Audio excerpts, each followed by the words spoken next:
Are you tired of crocheting and then joining two hexagons to make your cardigan? This video is for you. I'll show you how to crochet your cardigan in one piece. Yes, you read that right. You'll no longer need to repeat the same thing twice or go through the sewing process. I've launched a long series of tutorials because this technique can be adapted into a multitude of versions. Longer or shorter, with long or short sleeves, with or without a hood, with or without collar. We will even make pants. So don't hesitate to follow me on all my platforms to discover lots of original projects. The detailed explanatory videos will be on YouTube, the written patterns and diagrams on Ko-fi and Ravelry, and the short recap videos will be available on TikTok in French and on Instagram in English.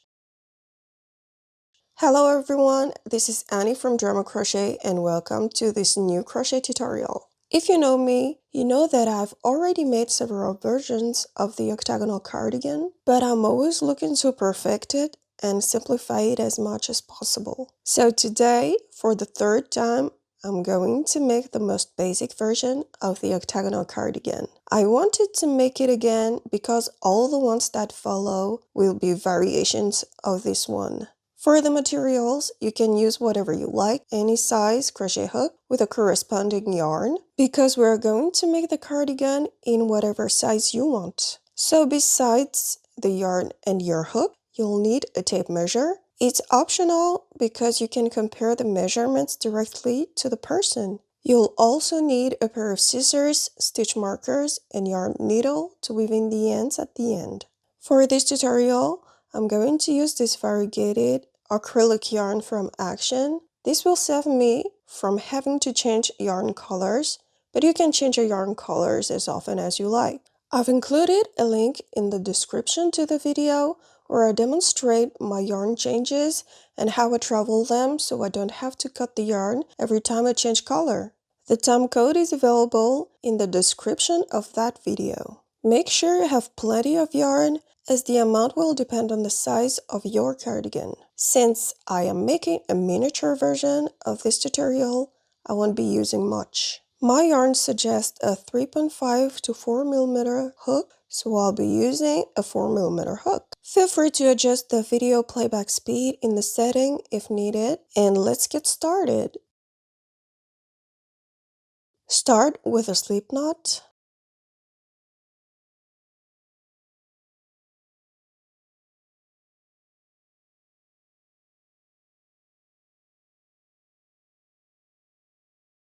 Then chain 6.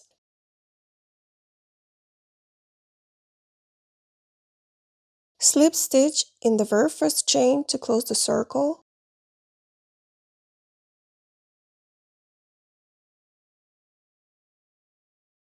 Chain 3, which will count as the first double crochet.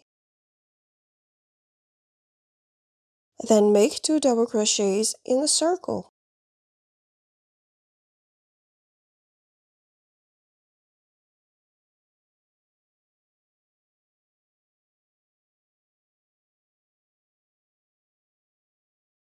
This is our first group of 3 double crochets, which we'll call a granny stitch in this tutorial. Chain 2 and another group of 3 double crochets in the circle.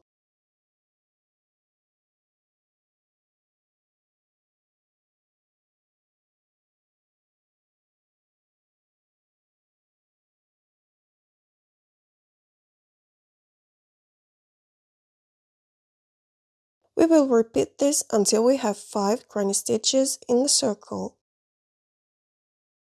As you can see, the construction is very similar to the hexagonal construction. The difference is that the 2 centers of the 2 hexagons will be connected from the start. So after the 5th granny stitch, chain 2 and turn.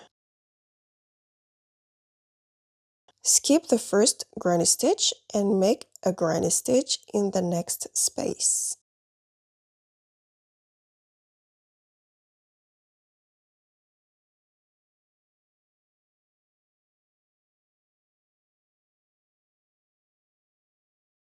Repeat chain 2, turn, skip the granny stitch and make a granny stitch in the next space.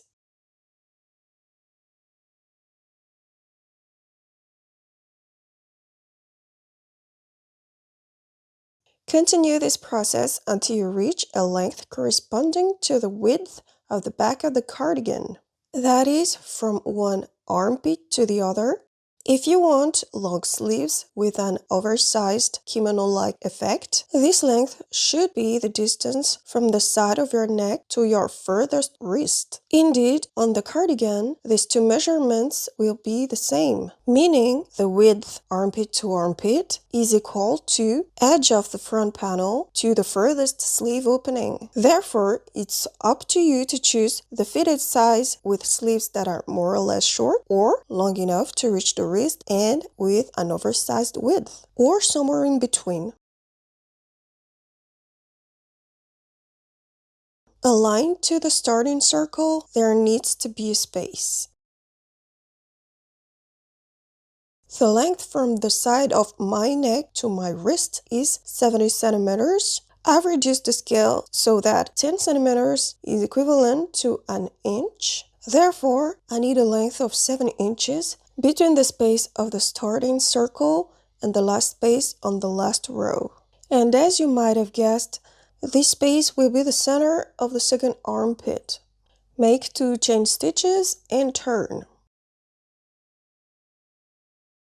We'll make 4 granny stitches in this space.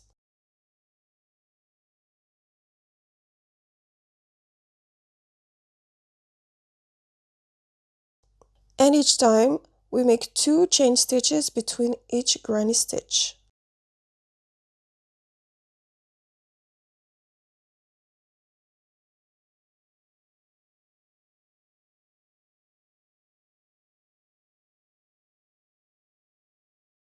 Around this space, as with the hexagonal construction, we have 6 granny stitches.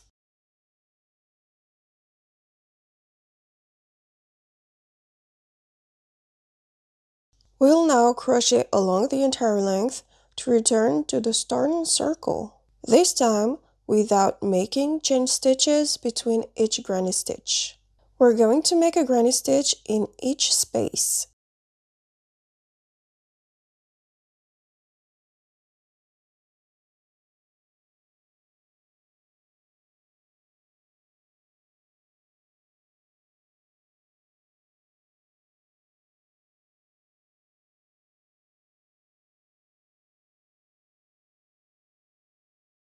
In the starting circle, we only had 5 granny stitches, and we're now going to complete it with the final granny stitch, the 6th.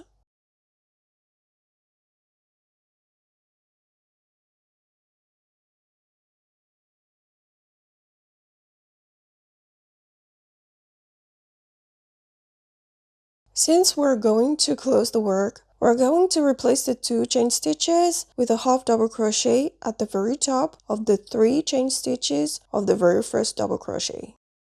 This tape we just made will be the center of our work because in fact we're going to work in joint rounds around this tape. Just as a hexagon is a polygon with 6 vertices, an octagon is a polygon with 8 vertices. And here, as you can see, we have 4 corners at each end. The beginning and the end of the round will always be made in the same corner. The first double crochet of the first granny stitch is always 3 chain stitches, and the 2 double crochets will be made in the space just below the half double crochet.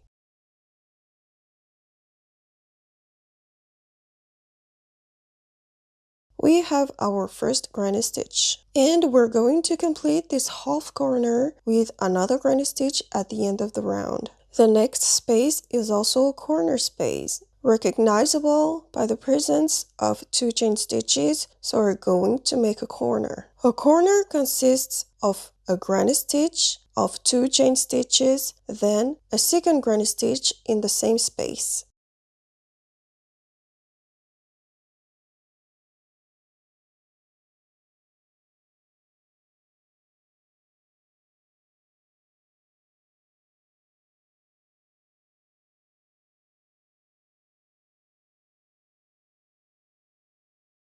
With this increase, we make a right angle. We do the same for the 2 corner spaces that will follow. We've made our 3 corners in the first half corner. We're going to crochet along the length until we reach the next space with 2 chain stitches. When we've made the starting tape, even if there were 2 chain stitches before each granny stitch, these 2 chain stitches are no longer visible once we've crocheted into them. So these are regular spaces. Indeed, I'm talking about a corner space, a space of 2 chain stitches when there's nothing crocheted into it. So as we've seen, we don't make a chain stitch between each granny stitch when working in regular spaces.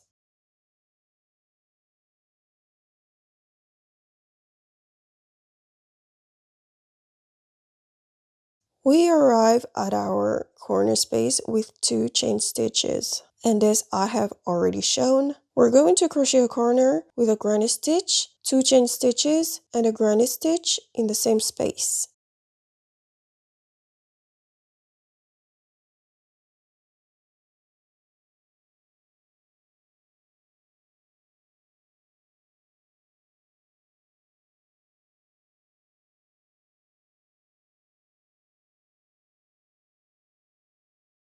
And we repeat this in the next 3 corner spaces.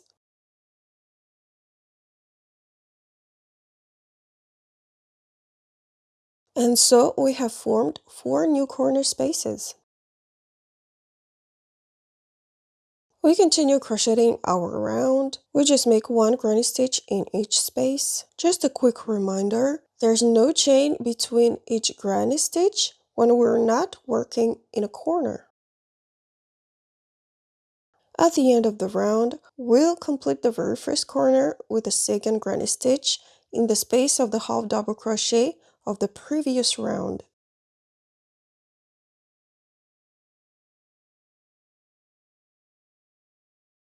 And as before, to close the round, we make a half double crochet at the very top of the 3 chain stitches of the very first granny stitch at the beginning of the round. Our octagon is starting to take shape, and we can clearly see the 8 corners.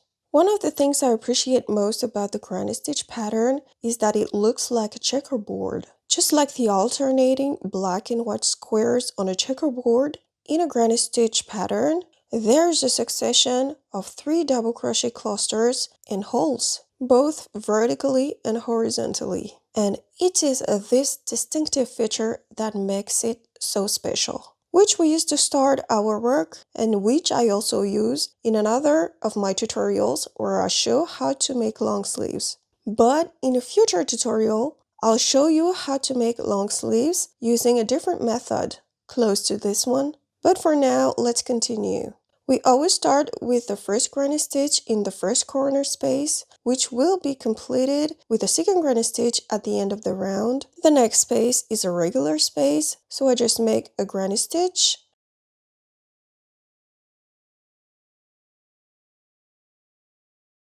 Then it's a corner space, so I make a corner, a granny stitch, chain 2, and a second granny stitch in the same space.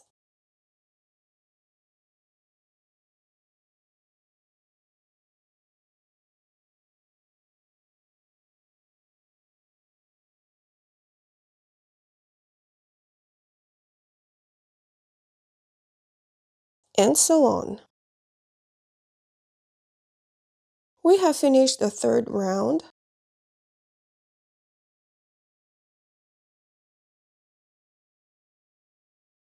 And we can see the little sleeves starting to form. Since I am working on a reduced size, it won't take me many rounds to finish, but in reality, you'll need to add as many rounds as necessary to reach the size you want. You'll just need to fold the piece occasionally to check if the desired opening between the 2 front panels is achieved.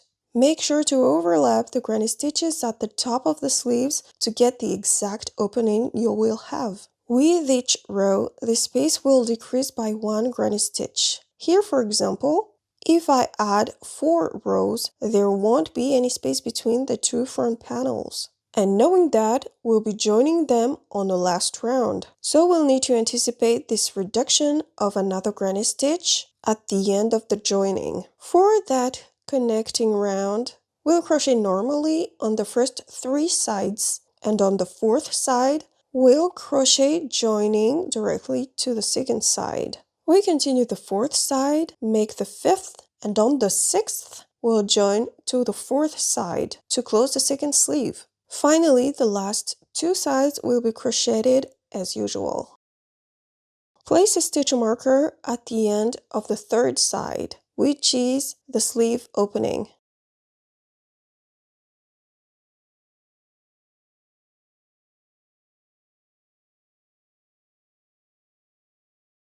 I arrive at the marked corner, I remove it, I make the first granny stitch of the corner,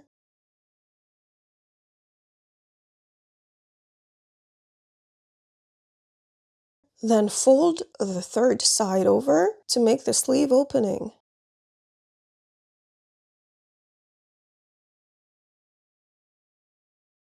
Make a slip stitch in the opposite corner space,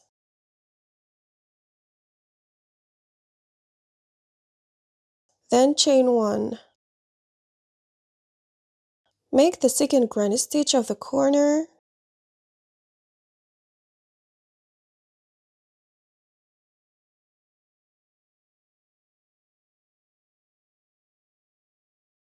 remove the hook from the loop, insert the hook into the next space on the opposite side, pick up the loop and pull it through the space.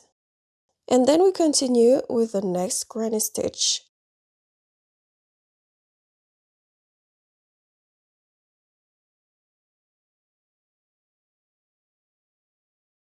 And so on. At the end of each granny stitch, we release the loop and then pull it through the next space on the opposite side. And we continue. This is one technique among many for making this connection, and I'll show you others in other tutorials. It's up to you to choose the one you prefer.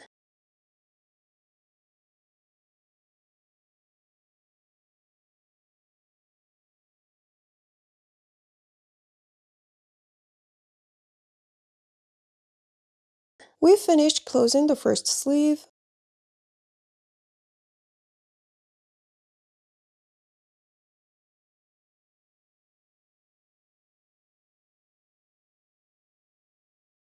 We'll put a stitch marker at the end of the 2nd sleeve opening, that is, after the 5th side.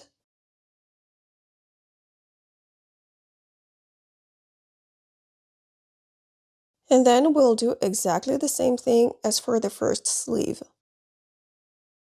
For the very last connection, we make a slip stitch in the next space on the opposite side.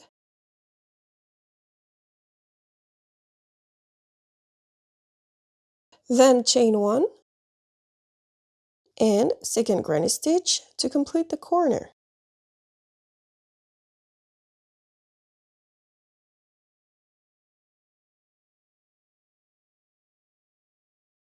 And then finish the round as usual.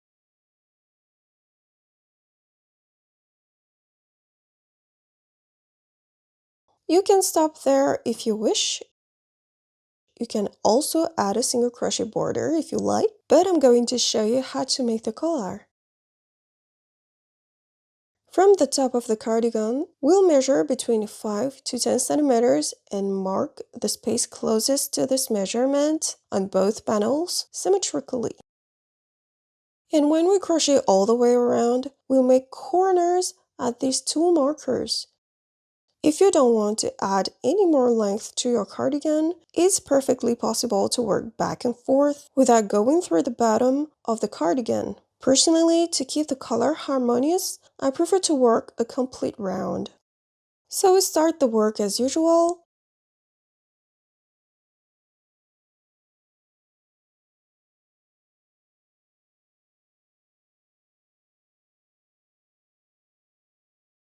And in the marked space, we're going to make a granny stitch, chain 2, and a 2nd granny stitch in the same space.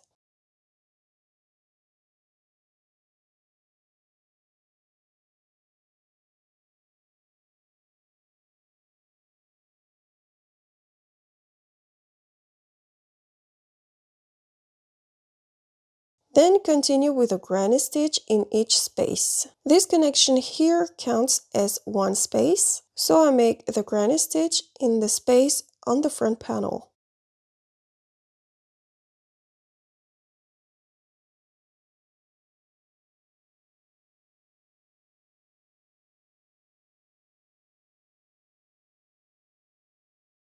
And I continue directly into the next space.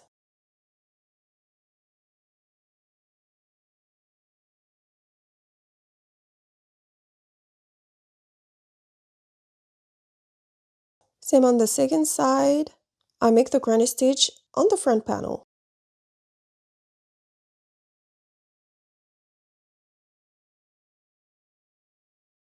And on the stitch marker, just as before, we make granny stitch, chain 2, and granny stitch in the same space to make a corner.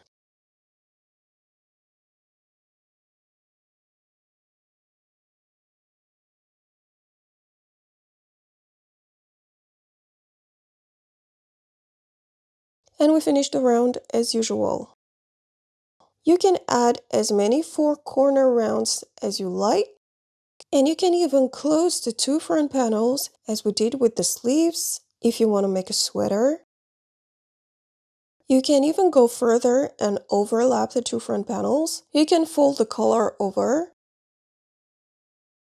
add laces or buttons. As for this example, I didn't have button, so I just added small beads to a row of single crochet border. For my part, I'm stopping here. I'm not going to make a single crochet border. And since I won't be making another round, I'll make 2 final chain stitches and close with a slip stitch at the top of the 3 chain stitches.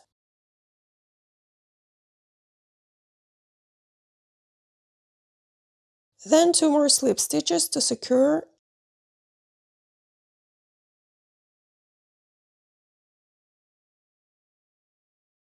Cut the yarn, leave a good length to weave it in more easily. Pull tight and fasten off. All that's left is to weave in the ends with a yarn needle. Thank you so much for following this tutorial to the end. Give it a thumbs up if you enjoyed this video, share it with your crocheting friends, and subscribe for more original tutorials. If I've already finished the written pattern, it will be available on my Ko-fi page and on Ravelry. Don't forget to credit me and feel free to tag me if you want to share your creations. See you very soon and happy crocheting!